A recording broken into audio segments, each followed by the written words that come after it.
Welcome back to the Fitness, Wellness, and Longevity Podcast. In today's episode, my guest is Colin Jenkins. Colin is the owner of Lighthouse Fitness in Ventura, California. He is also a CrossFit Games regional athlete, and he is the founder of the Shredded Sloth and Connect the Watts YouTube channels. Today, we talked about all sorts of things ranging from his career as a CrossFitter, transitioning to a post-CrossFit athlete. He's talking about how his gym survived the lockdowns of the pandemic and how it has changed his business model. And finally, we talk about his new YouTube ventures, talking about connected fitness. Guys, if you like today's podcast, make sure you subscribe, rate, review, share it with your friends, and enjoy this episode of the Fitness, Wellness, and Longevity Podcast featuring Colin Jenkins. Colin. Hey. Colin Jenkins, how are you, brother? Where does this podcast find you today? Doing pretty good. Just taking a little break. I coached a class this morning and just hanging out at the house now. Beautiful. And this is over at Lighthouse Fitness now, right? Yeah, the gym's called Lighthouse Fitness. We're in Ventura, California. Excellent. Okay, cool. So just a little trip down memory lane here, Colin. Mm-hmm. I remember it like it was yesterday, back in, I think, 2010, 2011. I don't even know if you remember this, but we were at the OPT at the time, nutrition seminar up in Calgary. Okay, yeah. And I think you were all of 21 years old, probably. And I was just like, who is this gorilla in the backseat of this rental car right now? It felt like the back quarter of the car was just weighed down by your girth and muscle. And then I think we actually went over to James Fitzgerald's like garage gym, like his set, like the OPT at the time. And then I think you slammed some weights and I felt very inferior, even though I was like, 6 or 7 years older than you. I remember that specifically because the first time I met you and Max Alhaj, and you guys were just making jokes in the back table. Everybody else is very serious there. Not that you guys weren't serious, but it was the fun table. That's why I was like, oh, what are these guys doing? And that was definitely the first. I remember that a lot. Yeah, when he and I get together, it tends to be a little out of hand and a large scoop of goofy. So things have changed a lot since then, Colin. And one of the first things I wanted to talk to you about today was transitioning from being a competitive athlete into finding what's next. And I know for the people who listen to this podcast, a lot of them are aging athletes, and some of them are in that transition phase from like, hey man, I've been doing college sports. I've been doing some competitive, whether it's fitness, triathlon, sport of fitness, bodybuilding, whatever it might be. They're looking for what's next. Can you tell me a little bit about your journey going from a competitive athlete to kind of where you are now in terms of being more of a fitness professional? Yeah. I think it's gonna be a little different than most people just because I went from, competing at, a decently high level to where I was training a lot. And then I was pretty beat up at that point. So I didn't want to do any more seasons of competing, at least for a while.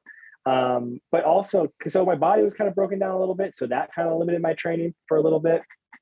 And then at the same time, I developed this, it was either like rosacea or something on my face. But basically what happened was anytime I would work out, my face would overheat, become super red, and it would like feel like it was on fire for days.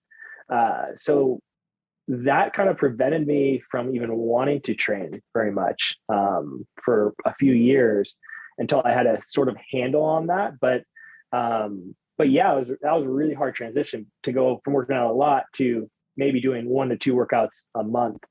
And during that time, I really just it wasn't good on my training. And then when I got it fixed, I started training a little bit more. And so my transition, it was a hard transition mentally because I wanted to train, but I felt so bad when I did train.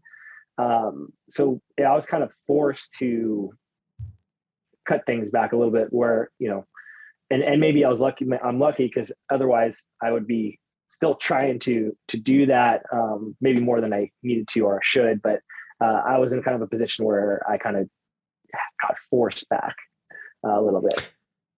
Tell me more about the moment or moments you knew that like that was it. Because I know personally for me, I didn't really have that like, okay, this is my last go and I'm gonna like I always plan like, okay, the next season, it's this next season. Did you have an aha moment or aha moments where you're like, I'm done. This is it. I'm cooked. Yeah, I think like it was a transition. So that final season, going into the next season, my then goal was, because I think I had been to like 6 regionals at that point. So that, and I knew at that point I wasn't going to make it to my ultimate goal at the games. I was like, this is my last hurrah. Because I had there during that last season, I had actually moved me and my wife over to Arizona just so I could train full time. So I really gave it my all on that one. And then, so I wasn't going to do more than that. And so I cut it back a little bit. The goal was still to make regionals and still to train. And then it just, I kept having little injuries pop up and little things happen. And then, so once I started having this face thing, obviously, then that was a quick transition into it. And then when I started training, I kind of fixed that a little bit, but I started training again. And you do that like a 2K row time trial, and it's like a 7:30 is like incredibly tough for you. I was like, okay, there's no, once that transition happens, I was like, there's no way I'm going to have time ever to get back to the kind of level where I was. So at that point, that was when I was like, okay, I got to figure out a different way to approach fitness and training where, cause I have to be all in on something. And then sometimes I get all out on it. And it was very hard for me to do, especially CrossFit type fitness, just because my numbers were so different than what they used to be. It just mentally was not good for me to do workouts where I had scores and stuff like that involved, just because I would get too hooked up on how far back I was from where I had been. So I had to really cut out any kind of competitive type training that wasn't just like a fun time with friends and stuff. Talk to me about how you got yourself back into a more healthy state. Obviously, and that's probably 2 components, I imagine, both physically and mentally such spiritually. Can you talk about each of those components and would you consider yourself kind of healed now? Yeah. It really took about 1.5 to 2 years for me to get a handle on the face situation and like what I could or couldn't do, or what kind of cream, like to figure it out, to make sure that I could actually even work out. And then once I did that, I did create little goals, but I did more like bodybuilding type goals for myself, because that's not, again, I've never done that before. I've never tried to build muscle. I've always just tried to build performance. So that was like at least intriguing enough for me, and also something where I didn't have previous metrics to compare myself to. So that was, that made it a lot easier for me to get back into training regularly, just kind of shifting. And I don't even like the bodybuilding type training necessarily. It just, I needed to focus on something that I wouldn't be able to compare myself on previously. So I did do a lot of bodybuilding type training, and I'll do a CrossFit thing occasionally. And then that's kind of how I started getting back into a regular workout routine and feeling good about it mentally too. Did you have to do any kind of supplementation or, allopathic or osteopathic medicine or anything like that to kind of restore yourself back to what you felt was normal? Or is it just laying off of training enough where you're like, okay, cool, I got this? Yeah, I probably should have seen more than, I went to my general doctor once, and, the general doctors don't really, I've never been since, I haven't been for like 4 years. Yeah. So I probably should have seen somebody to get more help, but I just kind of tweaked. I just didn't focus on that as much. And then I kind of slowly over time kind of picked up on things to get myself back. And let's talk about the mental side a little bit. I mean, I imagine there was probably a large identification with being a regional athlete, with being a games, like potentially being a games athlete, right? Like I'm going to make the games. That becomes who we are, right? And again, I can only say this because I was trying to do it myself. And I think, I pale in comparison to what your talents were. especially because of the competitiveness of where you were also doing it as well, California being super competitive. What was that like for you? It was super hard because if you're so focused for, so many years, it was I started competing in 2008, which is it was 6 years of pretty much, that was the only thing I ever thought about, and you know how that is. And to go from not trying to focus on that at all is extremely tough mentally. But no, like anytime, like I said, I would just jump on a rower, and even just warming up, just knowing the differences in how you feel. It was something that mentally I couldn't really handle too well. I didn't really want to, I never worked out for fun. I never worked out in groups. I did when I had to, or I did when I needed to, but I never thought of CrossFit as a fun thing to do, which even though it is fun, I just never focused on that aspect. I would only just do things in terms of improving performance. And so once that was out the window, it made it really difficult to even consider myself like interested in fitness. And so, it is definitely, I definitely think it's very difficult for athletes to kind of move away from that, for sure.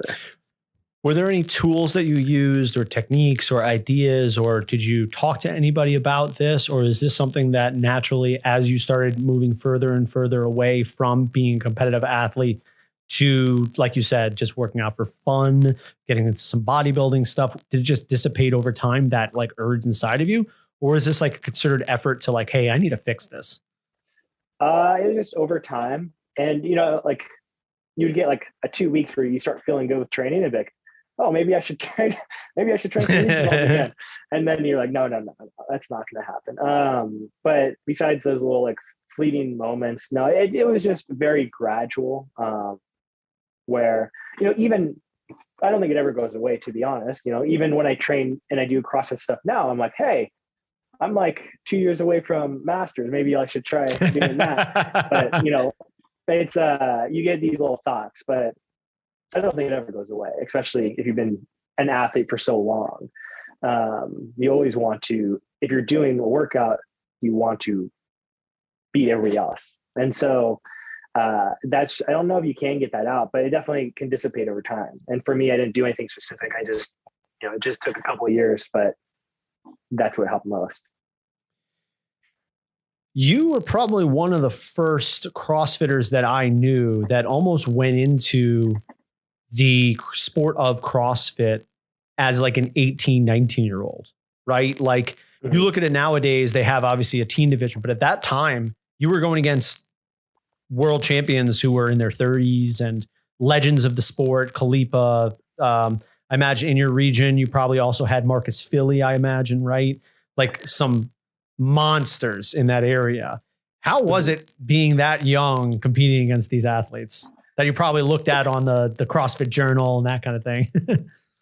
It's interesting. I mean, some of them were young too. Like Khalipa, he was probably maybe like 2 years older than me. So, when I was at the 2008 games, I was probably maybe 20 and he was maybe like 22 when he won. Yeah. He was pretty young too.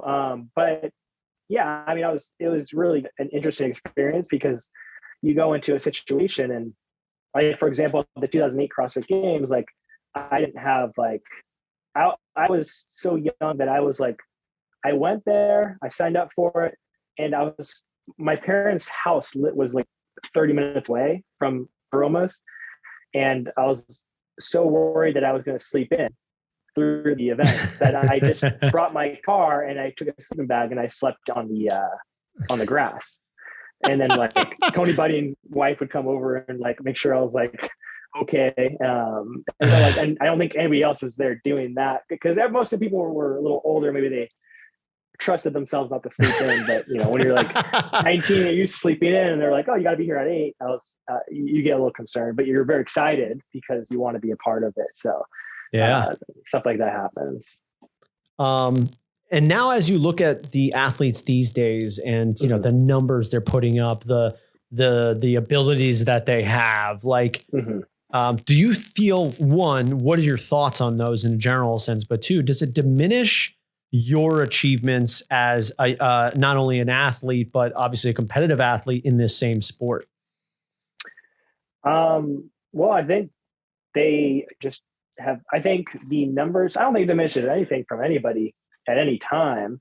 It just, there's been so many people who have done CrossFit and left CrossFit over the past 15 years. And obviously, a lot of the people who are there's been a lot of time to have a large net of genetically very good athletes. And not only that, has that net gotten wider and those athletes attracted to that competition, but the training has also evolved significantly to the masses of competitors. Because as you know, with the OPT training back in 2010, 2009, 2011, that looks very similar to what a lot of people do now. There's been a lot of things evolved from there, and a lot of things have changed from that line of thinking. But to get CrossFitters to think as training as athletes, yep, there's always been a few, but to get it to the point where almost all of the athletes and a large number of them train in that thought process, I think that has what is really dialed up those numbers for and the years that they've been able to evolve the techniques and training and all that stuff, for sure, has really pushed that limit. I know Lighthouse Fitness is now not affiliated with CrossFit, but do you stay up to date relatively on what the CrossFit world is doing? I stay 10% up to date. Yeah. I know the big things. I see I'll look at the open workouts, I won't do them, but I'll look at them. No. I know, about the new CEO and some of the changes that they're making and all of that type of stuff. So I'm aware of what CrossFit is doing, and on a very small level, but I don't watch, unless it's somebody I know. I don't really pay attention to the athletes. I don't really watch the games or anything like that anymore. So I don't really do a ton with it, but I do try to stay. I'm always a little bit interested to see how things have changed over time, especially this year. Do you feel like me, where it's almost like the further out I got from it, the less I cared completely about it? People would start talking to me about it. I'm like, what are you even saying? I couldn't care less. Oh yeah. No, people tell me about I literally have, like I said, I care about 10%. Yeah. I care to know the big things, but I don't care to know any small things. I completely hear you on that. Now, talking about transitioning from that sport and also an affiliate owner to now where you are now in terms of Lighthouse Fitness, talk to me a little bit about that transition. Obviously, you were gung-ho in CrossFit, yet obviously understood that there were individualized training methodologies that people could use through the OPT type things, OPEX now. And then kind of running an affiliate to, oh, wait, you know what? I'm going to try and transition out of this thing. Tell me a little bit about that journey. Okay. Yeah. Well, so that kind of started in 2009 even. Wow. Okay. Because we changed our name from CrossFit. We opened in 2008, and then in 2009, I was like, oh, we were one of the first 500 or something, and then that year later, there's a couple thousand. So I was like, okay, so the way this is going to go is this is going to be rapid growth. And the name is going to be, while more familiar, and that's a good thing, people are going to also get scared and get injured and have all kinds of issues because everybody runs things differently. So I thought I didn't think it was a great idea to be tied in where my name and identity of the gym was tied into CrossFit. And so this is 2009? Yeah. That was 2009. And so at that year, we changed. You saw that wave coming, huh? Yeah. It was coming pretty strong. Yeah. And so we changed our name to West Coast Strength and Conditioning, home of CrossFit Ventura. So and that was a good middle ground because we could always explain to people that we do different things. We do different types of programs.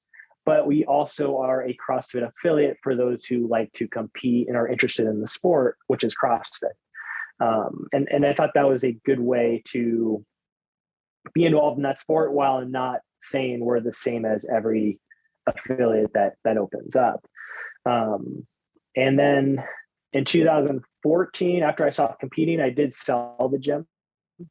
Because I had moved, I was gone for a year, training for CrossFit. And when I came back, I hardly recognized any of the faces, because there's so many new people. And at the time I was 50% owner of the gym with a really good partner, but he's a full-time teacher and he really didn't have the ability to put as much into it as, at that point I was like, okay, things are getting competitive. You need to raise the bar if you want to be like a really good long-term business. And so it was one of those situations, but there were so many things going on. Coming back to it, it was just easier to sell it than to try to buy it or to do anything like that. So I sold that, and then I actually started a business with Max Alhaj called Athlete Wad for about a year, and that was like a program design, a general program design program for people who wanted to train the game, similar to what they do now with their group design program. And so it was a little early for its time. It was a little early. It was, to be fair, it just didn't have I didn't grow it it was growing, but, Max had the think tank, which was growing, that's separate. And he had a lot of different things going on with that. And so obviously that was going to take precedent. And then at some point there had to become a discussion about how much involved, he could continue to stay with the development of Training Think Tank simultaneously. And so we just kind of mutually decided, it's probably just, he just needed to focus on his thing. And I need to kind of move on to figure out something new, or I could have kept it myself. But to be honest, without Max at the helms of it, I just didn't think it had, like, I can coach people, but Max, I really wanted Max as like the program designer for it. And without him, I didn't really want to kind of continue going down that road for that group programming. For sure. There's few in the business who have that mind and that intellect and that ability to do what he does. So now you sell the gym, you move on to the next step, and that's Lighthouse Fitness. So tell me a little bit about that. Tell me like what the key elements of this new gym are.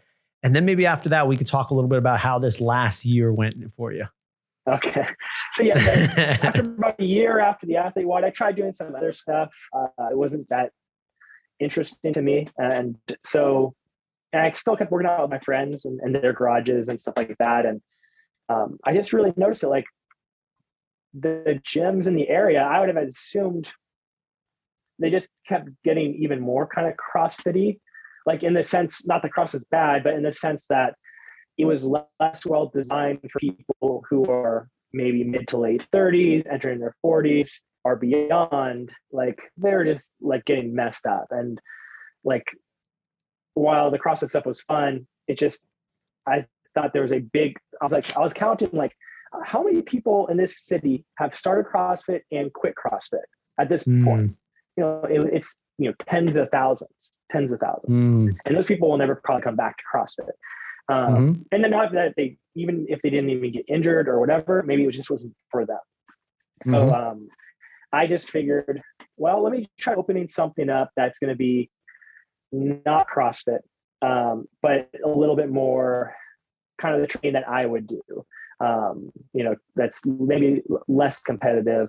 We do scores for people who want to do it, but not necessarily. There's a lot of things that we don't do. Like, for example, like Olympic lift, like, because there's some inefficiencies from CrossFit too that you don't realize until you're out of it. For example, like Olympic lifting. Like we have people who do Olympic lifting in our class like let's say there's a workout with deadlifts, it's going to be deadlifts or cleans, but I'm not going to teach the whole class how to clean every time and waste, an hour is very short. So if I have to take out PVCs and teach people how to clean in a group when like, I know that 50% of them aren't even strong enough to really even get much or do their fitness stuff regularly enough to even get anything out of that. Whereas they get way more out of doing deadlifts, and that would provide us weight, and that we can go over a lot more quickly and get people moving. So we kind of cut out a lot of the not that Olympic lifting is CrossFit specific, but or like kipping pull-ups. We got rid of a lot of the stuff that takes a lot of time to learn. And then we move those into like optional if you know how, or, we'd occasionally have workshops for people who wanted to learn those, but it allowed us to have more time for class. And to what I think really helped was just get people better results who, if somebody's starting their fitness program and they're 40 years old, they probably don't need to be learning kipping pull-ups and Olympic lifting during their first 5 years, of fitness. They could get a lot from not doing that. And so, that's kind of the direction we went with Lighthouse Fitness on there. And as a general idea, what is the overall goal of those who join up at Lighthouse Fitness? It's the same goal as almost anybody that joins a fitness program. It's usually people want to lose weight, build muscle. People will just want to be healthy and stay in shape, but need motivation to do it, and a place to go where they can be in a group of people doing things. Not going to like a regular gym is for some people, enjoy that kind of experience, but a lot of people want to be able to work out alongside everybody else and doing functional strength and conditioning training. So awesome. That's kind of what people come in really.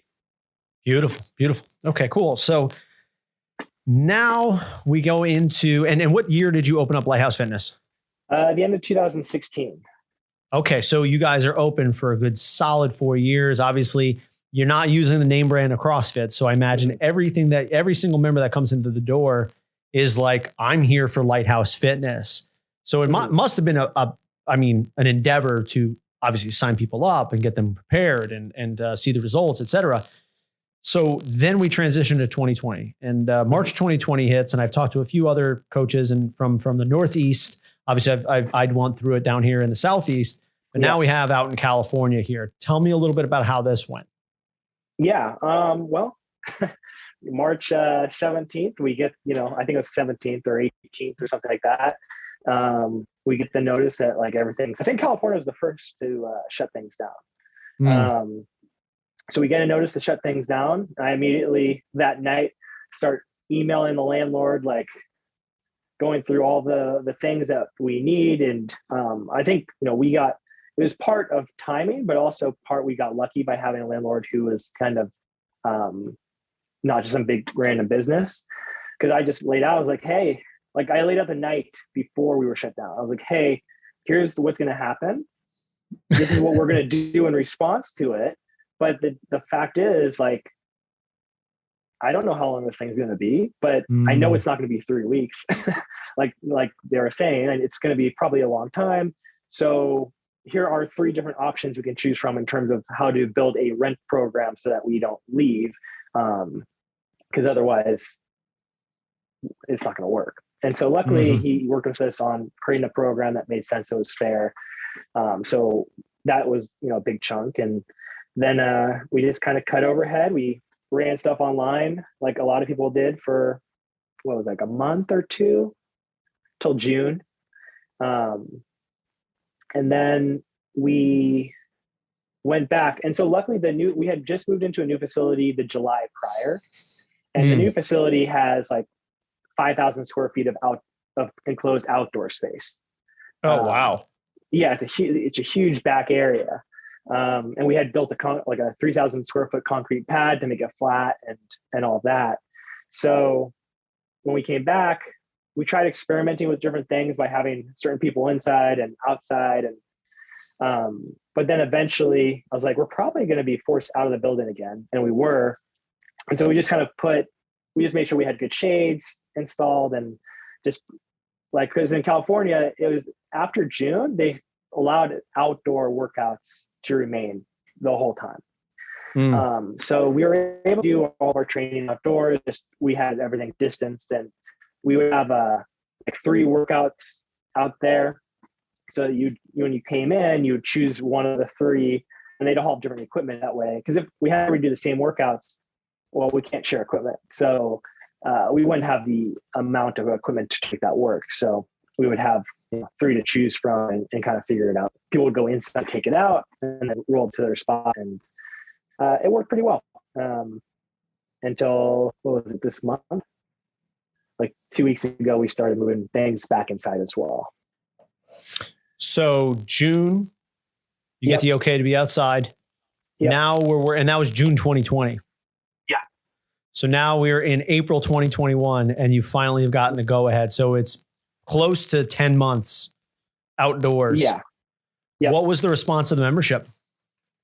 The membership was, so when we stopped for like 2 months, we rented, we gave equipment to members. We did whatever we could keep the funds coming in. But like, we kept the most dedicated members. So we kept like a 50-60% of people that kind of remained. And then when we opened back up, we had a few dribble in, but it's been pretty consistent. We had a little bit of growth at the end of summer, but then COVID got real bad again in California, and not many people were interested in joining. And I know you probably know about this, but maybe a lot of people don't, in terms of marketing dollars and how gyms grow. Like, we had a pretty dialed in, the year prior. It's like, I know if I spend $150, I can get a member to join, and that member's lifetime value is X, Y, Z, right? Mm-hmm. My concern at that point was, because of even if we're open outside, there's still a hesitancy for people to do a group program or any kind of fitness program out of their house. So that's going to at least double, triple, or quadruple even, or more, how much it would cost to do marketing to bring somebody in. So at that point, there's no reasonable way to do paid marketing to grow. Mm-hmm. And share to mouth marketing is a little bit, I was more concerned about cutting overhead than I was about growing, because if we could cut our overhead, then we could remain at a healthy spot as long as we serviced our most kind of core membership base. And we were able to cut our overhead by 75%. Jeez. So and we subleased the front of the building. We got we just got really skinny in terms of our costs. And that just kind of allowed us to be at a good, not that we're in a great spot. Like, our numbers are still 50% maybe where they were last year. Mm-hmm. But in terms of actual profitability, it doesn't look that much different as last year. So that's kind of the good thing for us. Now that you guys open back up, what do you keep and what do you obviously it's a horrible, horrible thing to happen, but it's terrible to waste the tragedy, as they say, right? Mm-hmm. So are you going to continue with this type of thing? Is this going to change at all? What is your thoughts? The things that we're going to keep is that just the things that we liked. So people liked, so now that we're back, because we cut it down to 3 times a week membership from unlimited, because, we had to share equipment. We needed to cut it. So now we're back to unlimited, but we have an inside workout and an outside workout, and that changes every 2 days. So Monday, Tuesday, there's different workouts for Wednesday and Thursday, different workouts for Friday and Saturday. Inside's more strength oriented, barbell stuff mostly, and outside's more conditioning, interval, HIIT stuff. And so I think in having those 2 options for us in our facility, because of how we have the indoor and outdoor areas, I think a lot of people like that. And so we're keeping that, because, the average person probably only works out 2 or 3 times a week. So it's nice that they now can kind of choose, I want to focus more on strength, or I want to do more conditioning. And they have at least a little bit of choice there in terms of how they want to do their own training. And I think that'll be definitely something we continue after this is all done, for sure. Awesome. So during, I guess it was probably last summer, all of a sudden I start seeing this guy, the Shredded Sloth, pop up on my Facebook and also my YouTube page. where did this come from? How did this birth? And tell me a little bit more about the origins of the shredded sloth. Okay. So during also the other thing where I was doing a lot of at the end of 2020 was online coaching. Okay. And honestly, it was easier to get online clients than it was to get in-person clients, even though the rate was the same between both. Like that didn't change. And in fact, sometimes the online was more expensive because it was a little bit more personalized. In fact, it was a lot more expensive sometimes because of the personalization. It was way easier to get online clients indoors. So I wanted to change the name because Lighthouse Fit. So because I had a broader reach, Lighthouse Fitness is a name that's fine in a smaller community or city because it's recognizable in that area. If you see the logo, if you see the building, but it's a really boring generic name if you're trying to market to a broader base of people. Just Lighthouse Fitness doesn't really, there's no interest on a broader scale, I would think. So I wanted a name that would be like at least a little bit more intriguing for somebody if they just stumbled across it. And I was also like, well, what kind of demographic do I want to go for? Because you have to kind of narrow your niche down as you broaden your scope. And so I was like, well, I'm pretty lazy. Like I'm pretty effective at what I do, like in terms of training and workouts and all that stuff. But I've never been like somebody who's like always active and always loved working out and always just like want to do something. So I thought I had something to share with the lazier end of people who maybe not that they're lazy, but lazy towards fitness, and teaching people how to like, yeah, you don't have to be some crazy motivated person to like work out. You just have to, figure out how to make the systems work so that you do what you need to do. And so that was the idea of the shredded sloth initially. That's how I kind of came up with it. I love it. So the shredded sloth then hops on the Peloton. Where does the Peloton riding come in here? Because obviously I'm like, okay, Colin, I've seen him clean and jerk fairly easily 315. He's super, super, phenomenal, CrossFitter and obviously functional fitness athlete and that kind of stuff. And then all of a sudden I see Peloton stuff. So how does that tie into this whole thing? So that tied into it. It kind of worked out like this. Like I was training a lot of people online, and several of which had Peloton bikes. And, I'd write workouts for them and like, they're good workouts, but like, there's a difference between like, as an athlete, if somebody writes you a workout, that's all you need. Like, you're like, okay, I'm good. I'm going to send my score in. It's not hard for an athlete to look at a workout and be like, all right, I'm going to do that and submit my results. But for other people, it's hard without that kind of somebody telling you what to do or having that visual like the whole time.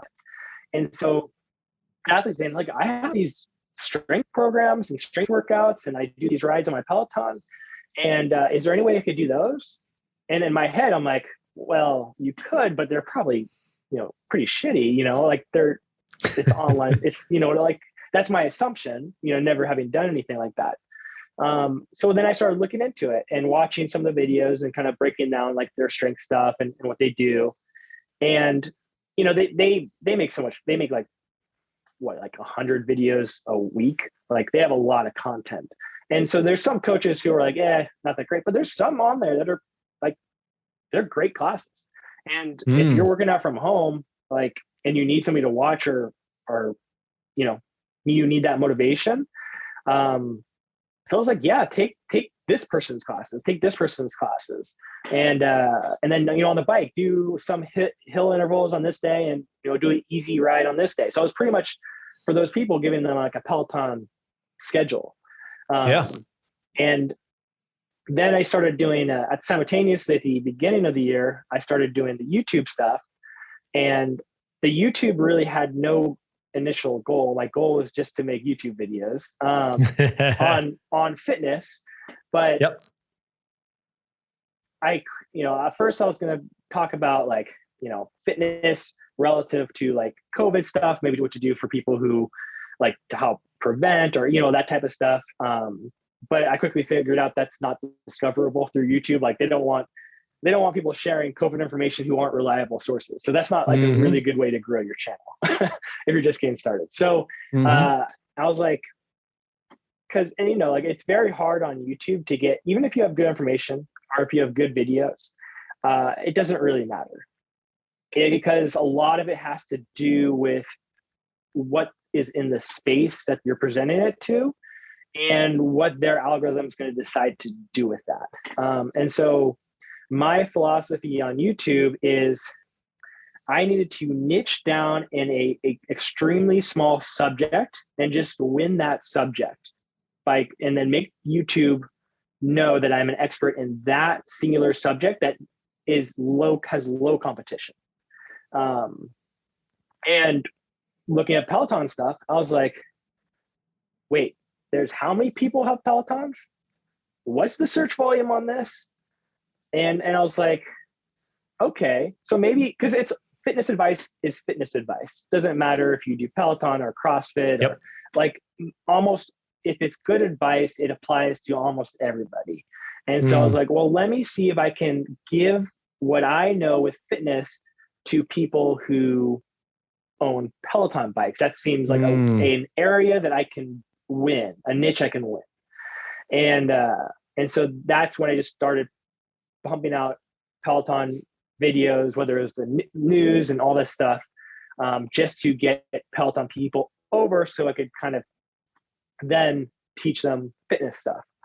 And it worked very well. Obviously if the channel blew from the day I started making Peloton videos, like within 1 month, I went from like 30 subscribers to like close to 600. So that was obviously a big difference than me just posting my other videos, even though the content was for the most part relatively similar, just because I had narrowed down the audience. And then I got really a really cool opportunity because, again, there wasn't a lot of people making content in that space. And the owner of a website called 9 to 5 Mac, Seth, reached out. And 9 to 5 Mac it's a pretty big tech news website outlet where they cover everything everything related to Apple and Apple News. And he has, other websites under like sister websites like 9 to 5 Google, 9 to 5 Toys, Electric, which is like for electric vehicles. And they've been putting together a website for connected fitness because that's obviously a very quickly growing tech space. And they saw some of the videos and they wanted a YouTube channel, and they made an offer for me to kind of like work with them on developing their channel and website, and kind of joining their team to help them in that end. And so that's what I've been doing for the past since April 1st. So the Shredded Sloth is kind of like, it's like dipped. I think I made like 2 really bad videos because it's hard for me I don't want to make the same type of videos.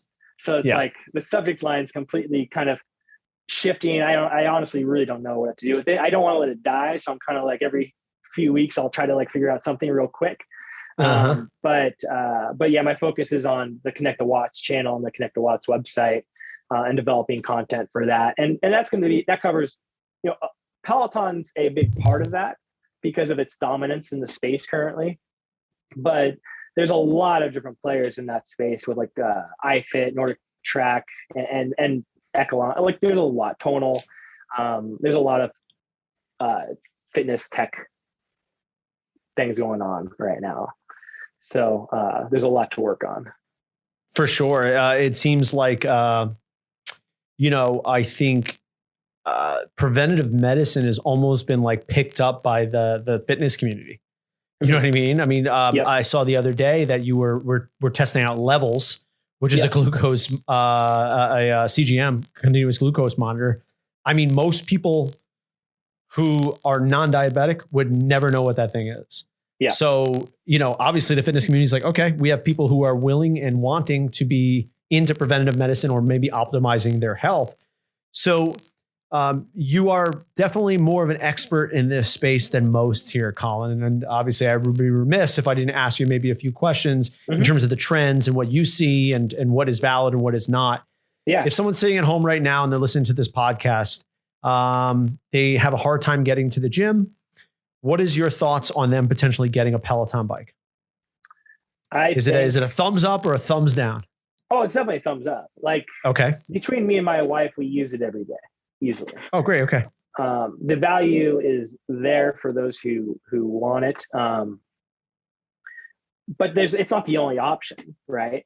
And you may not like to bike, so like it just comes with different things. There's other companies who have connected fitness rowers, but even if you don't want like to get a whole integrated system, that's, it's going to be a little bit more expensive because it's integrated. You could take a Concept 2 rower, get a phone attachment, and there's tons of different programs and apps now that have like classes you can take on your rower. And so I think even just that can make a big difference, because I know some people will have rowers at home, they never use them. But if they were to like sign up for like a 20-minute class where it tells you kind of what to do, it's going to be more effective, right? And like with Peloton, they have a bike, and they do strength classes and stuff like that. If you have dumbbells at home, if it's something like you just need to work out and you're not going to be like a hardcore lifting athlete, then it's really great. Or if you want to supplement it, because I don't always like going to the gym just to do some like interval work. So for me, it's great to like, hey, in the morning, I'll just jump on there and do like a 30-minute like zone class where it's like either like a moderate or lower zone, or I'll do like whatever you want to do. And so I don't think it's just Peloton. I think there's a lot of options out there. And the space is it's already very competitive, but it's going to evolve in the next 5 years to what I think is a very insane level. And so are you looking to make any predictions here, Colin? Are you taking out your crystal ball? What do you think? What's 4 or 5 years? Where do we see this space? Well, even just going what back changes, I guess. So there's systems like Tonal, for example, which it comes off the wall, maybe 4 or 5 inches. And they have like magnetic resistance and cables which can turn into barbells, and they can control like time under tension. They can track metrics. They can build your resistance based on previous performance. They can teach you, they can pull your body a little bit into directions to help encourage form if you need help with it. And it can provide that one provides like 300 pounds of resistance, meaning like, and with digital weight, that means it's like 450 pounds because there's no momentum. And so for like an average person to have something this thick coming off your wall and to be able to do an effective strength program, like a really effective strength program from something like that, I think a lot of people are going to move into stuff like that. The problem right now is it's so expensive.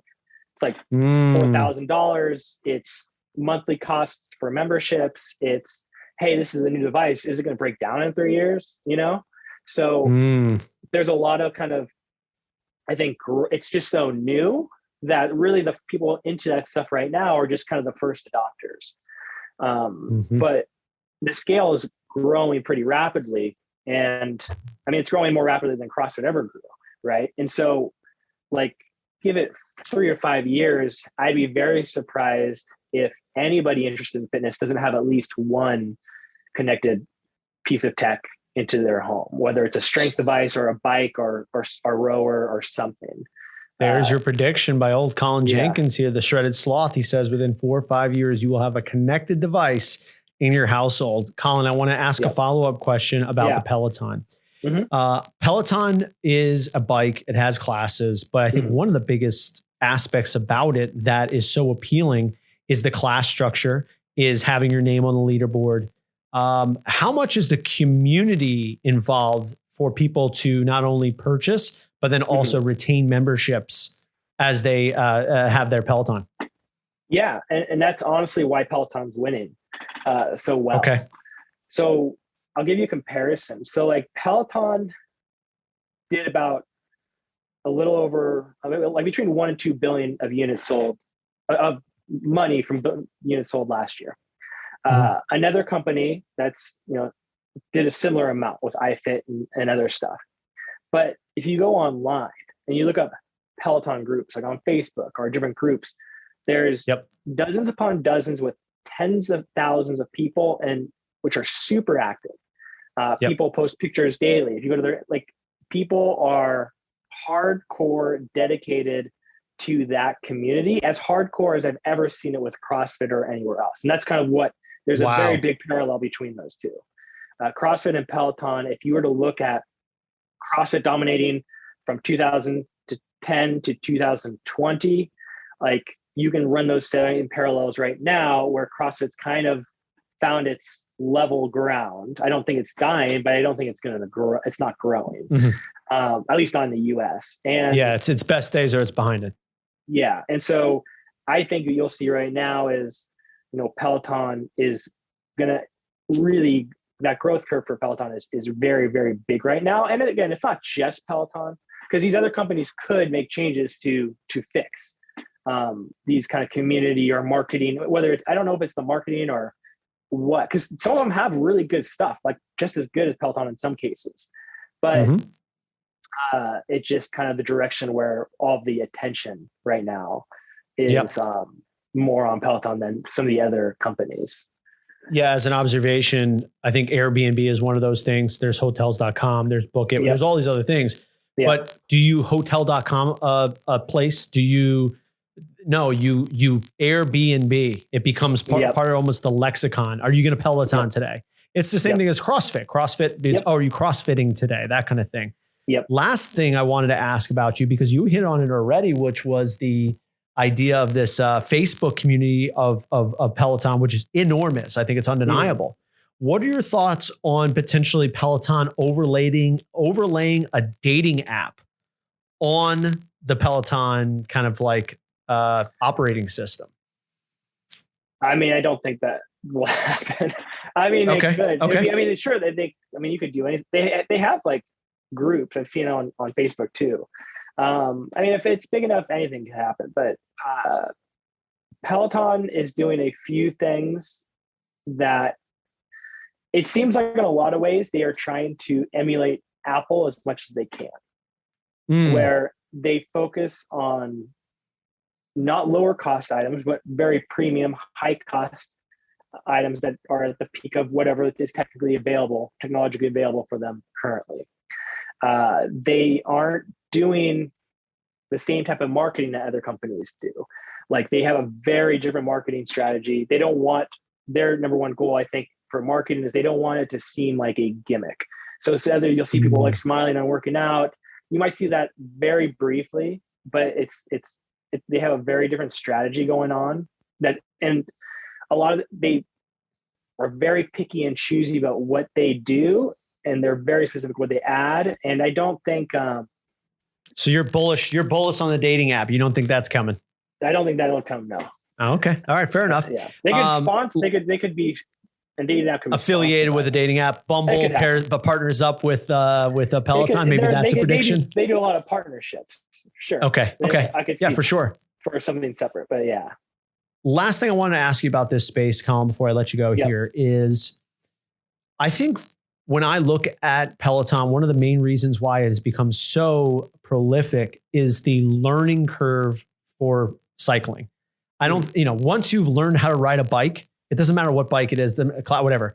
I think when it comes to other areas of this, like you had said it, the connected fitness, rowing, I think there's a learning curve. I think, the tonal, all of those things. I don't know right now if we're at a point where without hands-on coaching, you're going to get to a point where it's fun and you can kind of do it for a long time. I want to get your perspective on this. What, do you find that in looking at some of these products, and do you think that's going to be a limiter for other types of equipment? It could be a limiter for strength development because that's more technically complicated for movements and stuff. But that's assuming that people want to do complicated movements. If people are doing more bodybuilding, some basic squats, like they have mirrors, they have trackers that can see your knees, and they do all of that where they say your knees are coming in, push your knees out. There's some, I mean, I'm going to call you out on this here, Colin, because you're a fitness coach in front of people. Yep. Is that all it takes to have somebody squat well? No, of course not. But I just don't know if people care. That's fair. Fair.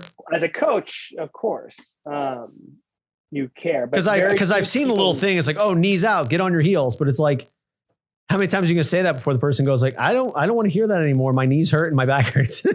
That's true. No, I do think there is going to be some limitations for the strength side of stuff. Although some of those devices have personal training available right through. You can see their personal trainer, and they can see you, and they can with your form. You can pay for a little premium session, and they can't tactically give you cues, but they can verbally see what's going and visually see. I mean, we've done it virtually for the last year. Yeah. So I think it just depends on, like, you got to look at, I just look at the numbers, right? Yep. I think it's less than 3% of Americans go to the gym. So yeah, for those 3%, like, and even out of that 3%, I still think some people are going to supplement that with some connected devices. But then the other vast majority of people who are going to be, they're just, and COVID has really is pushing this forward, just because now people's memberships that they've had at the gym for 10 years is they got out of it finally. Right? They're like, hey, I never used that, and now I have some extra money to get this thing that they use. I just don't see it being the need to be coached by somebody in person. There'll always be a crowd, like a certain person that wants that. But I think the average person who's like completely out of shape, overweight, bike's great because I could be sore as hell and unfit, and I could still jump on a bike with relative ease, right? Like they're going to gravitate to simple and something they can do quickly. And it's really hard to beat quickness, right? It's hard to beat. It's hard to beat McDonald's when you can get a meal in under a minute. And it's hard to beat a workout program that you don't have to drive anywhere for. And so for somebody who never goes to the gym anyway, I think they're going to absolutely continue to grow that market, which is probably a very good thing, because these people, I don't think they'd go if there wasn't something. I don't think they would go. And I think, and I'll give you another prediction, is I really see I don't see the middle gym surviving too well. I see boutique gyms, like specific CrossFit programs, or specific programs that are for a very specific community and teach and are done well. Because there's going to be less of, I don't know how it is over there. In California, about 30% of all individually owned gyms have closed, and they're predicting another 30% to, like, people aren't joining the gyms now either. Actually, March in the fitness industry this year was worse than April last year. Wow. Even though things have opened back up, it's worse month over month. And I think for those gyms, they rely on so many thousands of people to have memberships that never go. And they have had those, and they accumulated those over a long time. Now they're out of those contracts. A lot of people are, and they're not going to come back very easily. It's going to be way harder for them to come back to those. So I don't see like 24, like there'll be a few that survive, just not in the same quantities. So I would venture to guess a lot of the bigger gyms are going to go under over the next 5 to 10 years. So you're seeing a shift in probably the market cap from Equinox, 24-hour fitness, Planet Fitness, shifting over to Peloton, Tonal, those types of companies. Equinox is a little different. Equinox is a little different because, again, they're providing